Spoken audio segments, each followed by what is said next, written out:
Hey guys, welcome back to another video. For today's video, I'm going to be doing my second part to my perfume tray update. So it's going to be wrapping up my experience with my perfume tray this month. I'm going to go over the fragrances that I wore the second half of the month, how I feel about them, and what's the deal with all of them. If you are new to my channel, welcome. If you love all things girly, fragrance, body care, self-care, even lifestyle, go ahead and subscribe because that's all that I talk about on this channel, and I would love to have you back for my future uploads. With that said, let's jump right into today's video.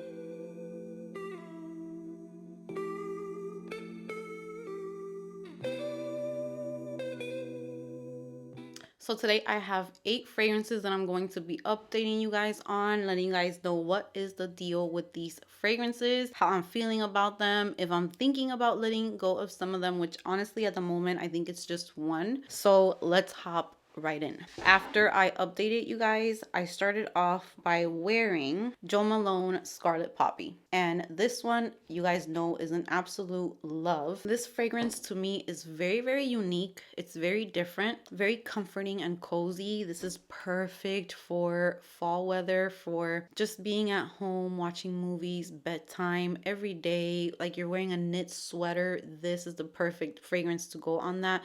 It's sweet, it's a little bit dry and powdery feeling in a way. Vanilla, even though there is no vanilla, but there is tonka bean, which kind of gives the same effect to fragrances. There's also barley, so I'm thinking that's what gives it a little bit of that dryness. It just smells sweet, fluffy, cozy, smooth. It's not like tonic to me. It's just kind of creamy and smooth, but a little powdery at the same time because of that dryness that I feel in here. It's just the perfect fragrance. Very feminine. It has poppy and fig as well, which are notes that I don't have too much of in my collection, and it's just the perfect touch. This is just comforting and just so good. I'm gonna walk out of this room and it's going to be like an explosion when I go back with my family downstairs. It's a good one. I really enjoy it. It just makes you smell so almost intoxicating because it just smells like cozy. Perfect for fall time. If you are a girl who loves scents like Hypnotic Poison, Juliet Has a Gun, Poison Girl, those types of scents, you would really enjoy this one. So if you're like a vanilla girl or like a marshmallow girl, you like those smooth, creamy fragrances, this is one that is really good to get your nose on. I would recommend going to Sephora or a department store and sampling it because I don't think everyone would like this, but I think it's beautiful. A cozy, comforting, beautiful type of scent. So that is Scarlet Poppy. Next up, we have Viktor and Rolf Flower Bomb Ruby Orchid. This is the only flower bomb that I can say works on me, that actually smells good. I actually wore this yesterday to dinner with my family, and I'm gonna say this fragrance is not one that I love when I spray it and like sniff it out of my hand. It can be like a little sharp and a little strong to me, but I do really love the scent bubble that it creates, and I actually get like the vanilla in it when I'm actually wearing it. So when I spray it on my skin and I smell it close up, I do get more of that peach. I do get like a strong, like that green touch from that vine note really comes through when you're smelling it really close, but the scent bubble that it creates is a vanilla type of scent with a little bit of peach. But lately, like yesterday, I was just picking up the vanilla and it smelled so intoxicating and beautiful, and it lasts a good amount of time on my skin. It performs real good. Like whatever clothes I'm wearing when I wear this, it will smell like that when I take it off for days.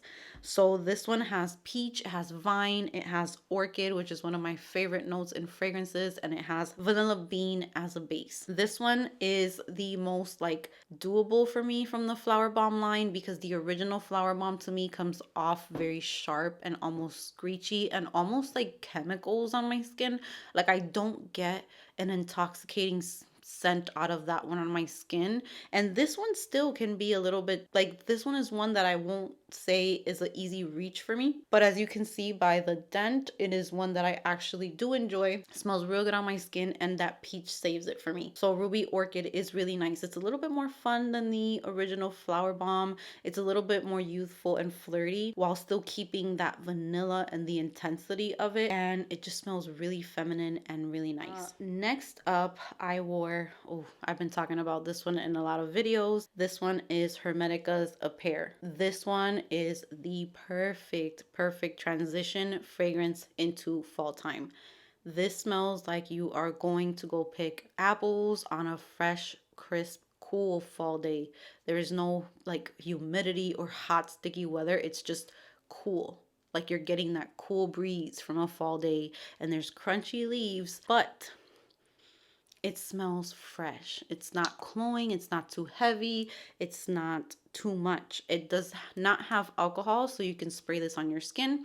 If you would like a sample of this, I believe it's available on Twisted Lily. This was sent to me from Twisted Lily, and I'm going to put the links in the description box as well as a discount code for 10% off. If you're interested, it is a niche fragrance, but the price is not up there like other niche fragrances. I believe this price is doable. If you like Kayali's Eden Juicy Apple, this one, the pear is definitely mixed in with the apple, so it's not as much apple as the Kayali Eden, but it's like that same type of vibe where it's musky, it's sweet, it's fruity. There is apple in here, there's pear in here, black pepper, which it's none of it is offensive to the nose, to my nose. There's jasmine and gardenia, which are notes that I just can't stand most of the time, and in here they're beautiful. There's caramel, raspberry, peach, tonka, vanilla, sandalwood, amber, vetiver, cedar, moss. All of those notes in the base rounds out the fragrance in such a beautiful way, but the main picture that it paints for me is flannel, fall time, apples, apple picking, crisp, cool, not cold yet, but not super hot either. It's just a perfect transition fragrance. So definitely check this one out if you haven't. Next up, this is the one that I might get rid of, and I might let it stick around maybe another month or two to see if maybe it's one I enjoy like only in cold weather, but right now I'm not liking it as much as the original one. This is a flanker. This is Sabrina Carpenter's Sweet Tooth Caramel Dream. So this one I reviewed when I first got it. I gave my first impressions, and I did say that I do like how they made this a flanker where it can be related to Sweet Tooth, but Sweet Tooth is definitely milk chocolate, creamy, smooth, sweet. This one is bitter, dark chocolate. The caramel is not as apparent in it. I feel like if the caramel was a little bit stronger, maybe I would enjoy it more. When I first got the patchouli in it, when I first tried it, it didn't really bother me, but now I feel like all I'm getting is patchouli with this one, especially the day that I tried to wear it. I was not really enjoying it too much. It does not smell bad.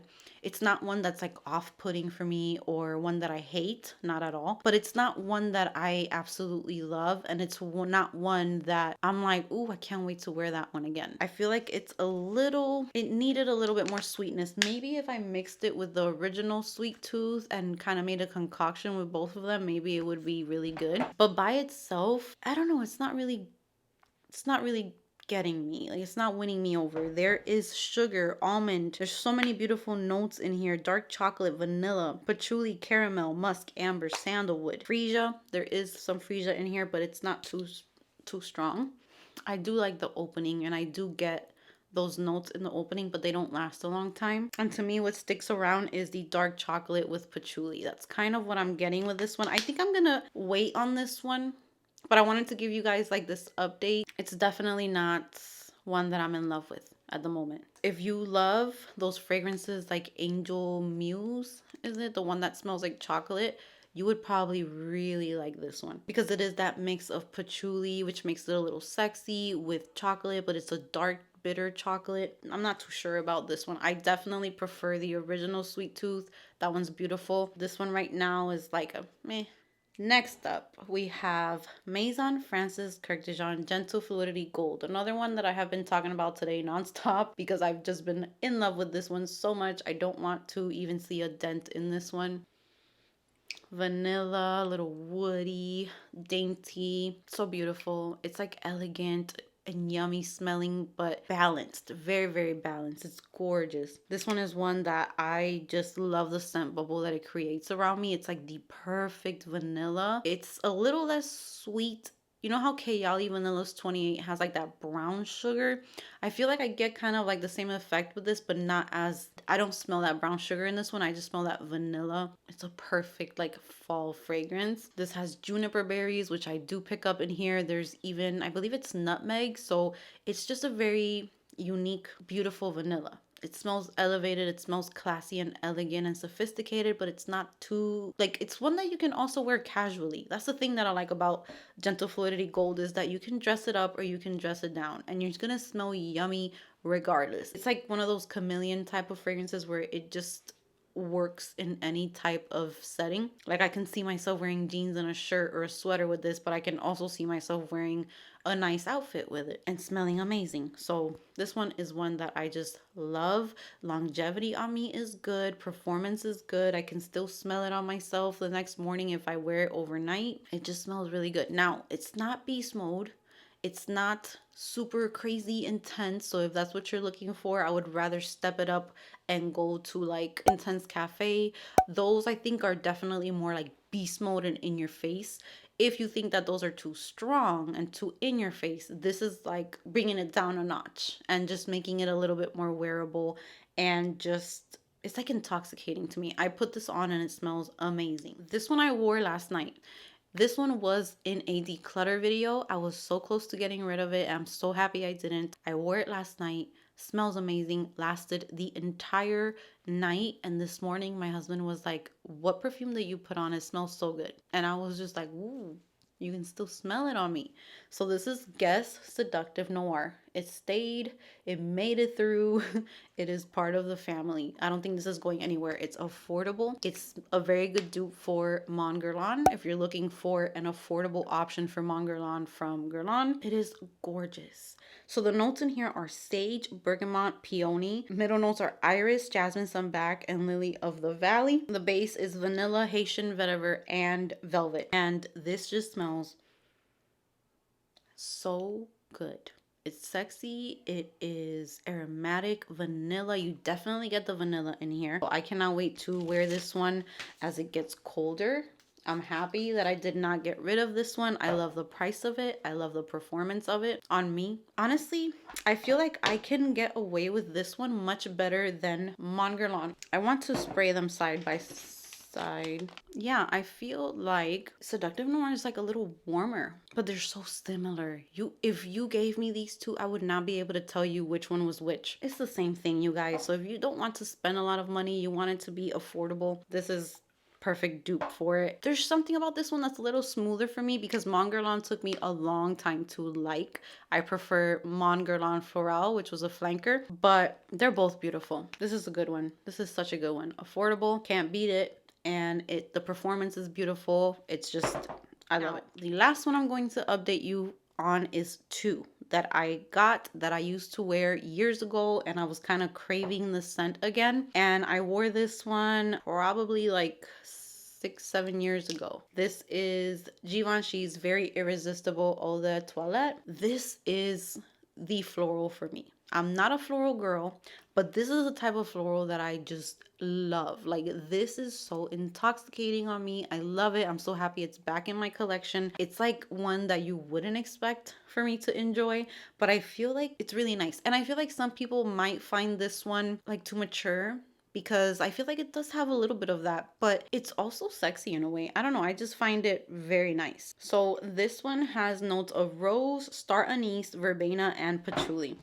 And the rose, it's a spicy rose. I love the spice that is in this fragrance, and then the patchouli makes it last, but it's not dirty patchouli. When I smell this one, I don't think of patchouli, but I know now that it's in there. It's just this rose that has this spice to it, and it just makes it perfect for cold weather as well. It's so beautiful. I feel like this one is one that you can wear to dinner, to go out in the evening, and in the cold, this will probably smell so amazing. So this one I'm keeping in my collection. It lasts great. The longevity of this one is amazing. I remember I would wear this one to go out, and I would smell myself the entire time that I was out. And if I wore it to bed, which I did the other night, it lasts the entire night all the way until the next morning. Now, when I ordered this one, I was curious because I didn't remember which one I had. I know now that it was this one because I do remember it being more pink, but I did pick up a small bottle of the Eau de Parfum, which is more like purpley compared with this one. And I will say I don't think it's time for me to wear this one. Like, it was a little bit too much when I tried to wear it, so I still don't know how I feel about this one. I might have to give this one like just this winter season to see if I'm gonna keep it,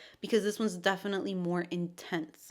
This one has notes of star anise, pear, green apple. It has a lot of rose. It has live, Tyler rose, rose, peony, magnolia. It has rose, vanilla, and patchouli. So rose is shown 3 times. This one, oh, but it's good though. I don't know. It's just way stronger. Like, this one is definitely for like the dead of winter for me. So this one I can wear any season, really, even summer, because I used to wear it in Florida in hot weather and I was totally fine with it. But it is like a spicy rose, so it's perfect for fall and winter. The vanilla gets thicker in this one in the dry down. It is spicier. Yeah, definitely gets very spicy. And the star anise is a little bit more like apparent in this one, but I do absolutely love the EDT. So if right now I had to choose between these two, I think I would go with my EDT because it's easier for me to wear it. I don't have to think about it too much. Yeah, this one just gets a little bit, the patchouli is a little bit stronger in this one, so it gets a little bit more earthy after a while. But yeah, that's about it. That is it for my tray update. I hope that you guys enjoyed it. I filmed about 3 videos so far, so I am covered in all different types of fragrances, but the mixture of them is divine. So that's a win for me. So I want to thank you guys so much for watching. Comment down below how you feel about the fragrances that we talked about today. Give your opinion on them, your review, so that others, once they're done watching the video, you guys can scroll down, see other people's experience with the fragrance. That's really my favorite part of videos, is seeing everyone else's experience with a fragrance. So remember, a fragrance is different on everyone. We all have different noses. So don't just take my experience with a fragrance, or don't just take my review or my description of the fragrance. It's always good to get your nose on them, read other people's opinions. So thank you so much for being here with me today. Give this video a big thumbs up if you enjoyed it. Subscribe if you haven't subscribed. And I will see you guys in the next video.